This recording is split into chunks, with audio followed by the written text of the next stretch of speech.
Well, hello, Facebook fans and YouTube fans, and here we are again at another Table Talk with Roland. And as you know, we just talk to people about health and fitness, and anything to deal with health and fitness. That's what we talks about. And so here we are. I believe this is episode number 11 or 12. You guys know I don't keep up with it, but today we have. Again, you can see two people here at the table, special guests that I've been trying to get at the table for quite a while. They have a unique gym, and we're going to talk about that and what makes them so unique. Because again, in the fitness world, you got people from all walks of life that love to do this, and that's why fitness is one big happy family. And we all get along. But we're going to talk about that a little bit later on. But here at the table, we got Mr. Adam, we got Miss Sheila, and they are the owners of Guards of Iron. Yes. So, sir, welcome to the table. Thank you. Sheila, been trying to catch up with you for every other day. And we finally got you to the table, and I see I caught you coming from a workout, but that's why you guys know that it's real, and that's what Table Talk is all about. So we're just gonna jump right into it. Guards of Iron, how did you guys come up with that name, and what's the concept of it? So officially, like back in 2010, I was active duty military, and I was doing personal training on the side. So I had Guards of Iron PT, and I kind of liked the name. It came about because somebody asked me what I was doing on Sundays at the gym and why I wasn't going to church, and I told them, I said, this is where I pray. Gotcha. This is my sanctuary, and that's where I feel like my connection to God is through fitness. Wow. So yeah, that was the big driving part of the name. So I really liked it. I mean, we put Gods of Iron just so it wasn't like specifically didn't offend anybody, right? Because everybody has different religions. But for me, it was my place to go pray. Wow. And kind of like, settle the day's stress and tension by training, and that's really where the name came from. That's something, because my first guest here on Table Talk was actually my Bishop G. Keith Blue, and that's what he talked about. About first of all, you got to get yourself together spiritually, and then the physical realm come from there. So, when I heard the name Guards of Iron, I kind of had that feeling that that's what it was kind of related to. Yeah. And that's pretty awesome. I appreciate it. Yeah. Awesome. My dad used to always tell me, your body is your temple, and that comes straight from the Bible. And so he's always like, make sure you take care of your body also. Yes, sir. Stay in shape, stay healthy. It's the only one you have. That's what he used to say. So excellent. And I think that goes to show that men of God, and I consider myself a man of God. Actually, Body Be One was founded on that same principle, body, mind, and soul, which relates to the temple itself. Yeah. So it's good to know that God is awesome, and He's touching people's lives, not just here on this side of Columbus, but on that side of Columbus as well, and that the foundation is Him in itself. That's pretty awesome. Now, Miss Sheila, those of you that don't know, well, I'm just gonna see if she gonna toot her own horn. So, Miss Sheila, tell us about yourself. So I, as far as getting into fitness, I started competing, I think at 48. I was diagnosed with cancer, and so it was on my bucket list to do a show, and I realized I just put things off. You get busy, you get caught up, and so I thought, I need to start doing the things I want to do. Like, I had never gone to a football game. I hadn't done a show, and so I met him at the gym. I watched him train another, she's a pro now here in Columbus, Melinda. Watched him training her, and he was getting her ready for a show, I believe. And I saw, her develop muscle, and I thought, that's what I want, so I approached him and asked him if he would train me. and I wanted to do a show, and he had 4 weeks to do it. And I didn't realize like what it took. But he accepted the challenge, and he trained me like literally every day at lunch. You know, he would train me, and so I finally did my first show, and I thought it's a bucket list thing. You know, I'm just gonna do it, and then that'll satisfy that. And before I even got off stage, I knew I was gonna come back, you know, and do it again. And so that's just been driving me. It's a passion. It keeps me healthy and holds me accountable. And it's something that no one else can really take away from you. Like if you put in the work, you get the results. If you don't get the results. I'm not a team sport. I don't shouldn't say that because I like to hold myself accountable, you know, for my wins or my losses. And then when we opened the gym now, you know, I still want to compete. It's harder, you know, because I'm up there in the age a little bit, and you know, everyone's getting younger.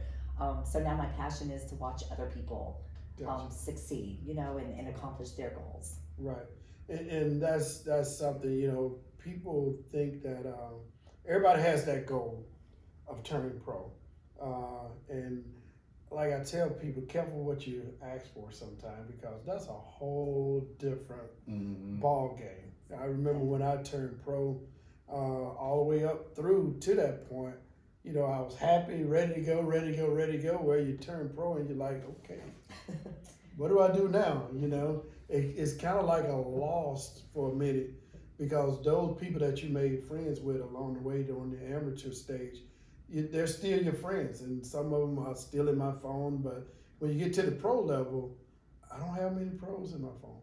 You know, it's strange. You would think it would be the other way around, but it's not. But the fact that you are a cancer survivor and all of that, that tells you that you can do whatever you want to do.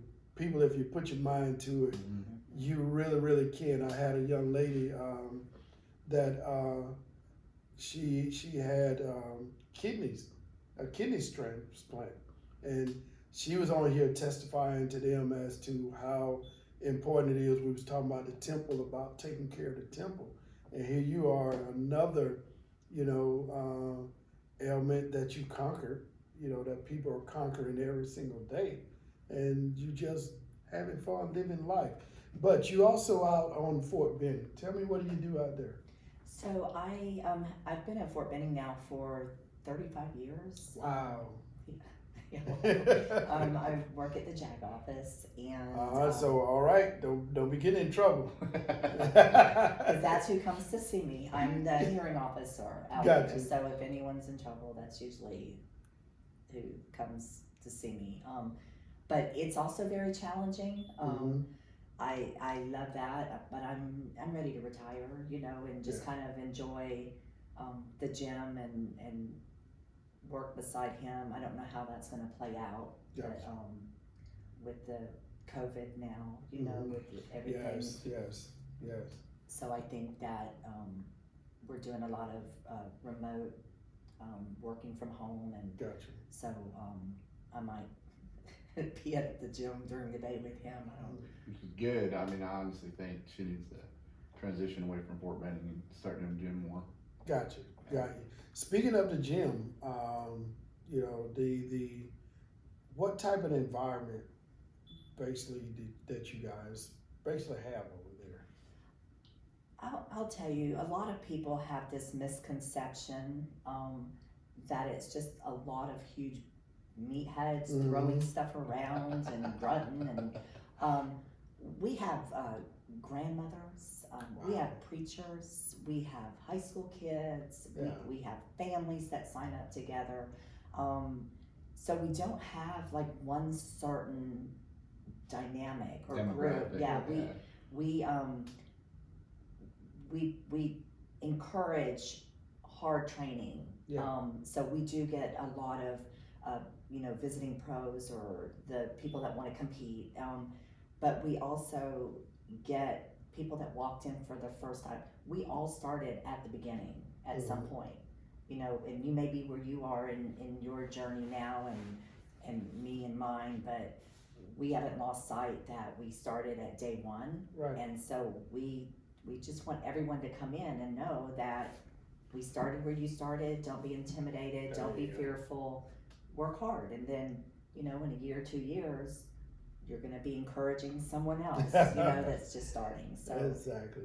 And that's what we're talking about. Again, fitness is such a great thing. And nowadays with the virus and stuff, you really got to take care of yourself. So again, the thing is, there's a place for everyone. And don't be just stereotyping. Just go check the place out, because you'd be surprised at what you find in these gyms. Well, I mean, it goes to, I always tell people, if your neighbor's a millionaire and wealthy and you're struggling, you should not be afraid to go ask your neighbor how he got there. Right. So where do you want to be if you really want to get results? Tried and tested. I mean, I would honestly say bodybuilders in this sport are the most intellectually advanced people when it comes to training, and when it comes to nutrition, when it comes to diet, because they have to research it for themselves. They're not going to the doctor's office. You go to any doctor, and if you're obese or you're overweight or you have heart issues, they're going to tell you, go get a trainer and go get a dietitian. Yes. Well, I've been to millions of dietitians. I've worked with a lot of trainers, and I know for a fact, if they don't live the lifestyle, they don't know the lifestyle. If you're a bodybuilder, it's part of your lifestyle. Eating healthy, training healthy, and researching the compounds you're using, researching the food you're using, research the training you're doing, is going to advance you in your career. So the people to ask would be the guys that you're scared to talk to. Exactly. The people that you would think would be the meanest dudes in the gym are probably the nicest guys you ever talk to. Yeah, you're exactly right. So here's the thing. We, just like I did somebody else, y'all saw that episode. I'm a person that believes in commitment. And since Miss Sheila is an IFBB pro, we got the show that's coming up on 3 April. you gotta get on a meal plan. But here's your trainer right here, right? There you go. The NPC Tri-City Classic is going to happen on the 3rd of April. So it will be great. And we got you on camera, Sheila. Okay. All these people going to see this. To have you come and guest pose as part of the event. Awesome. So is that a yes?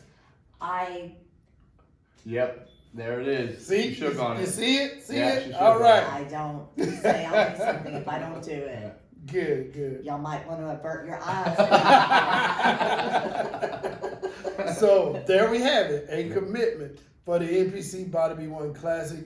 And I know you guys say you have some people that's going. We're definitely going to try to bring some, Awesome. I think it's going to be an amazing show, and we're so thankful that you're doing that for the Columbus area. Roland's been doing it for years, so if you guys haven't been to a show, definitely get to the show. I think this is probably the first national qualifier we've had within this area of Georgia in what, like 10 years? Yeah. It's been at least about 12 years. 12 years, yeah. So, I mean, it's huge, not just for the state of Georgia. It's for, all the other states close by, the panhandle of Florida. If you guys are down there competing, make sure you come up to Georgia, get up here, get on that stage, get qualified, make the next step.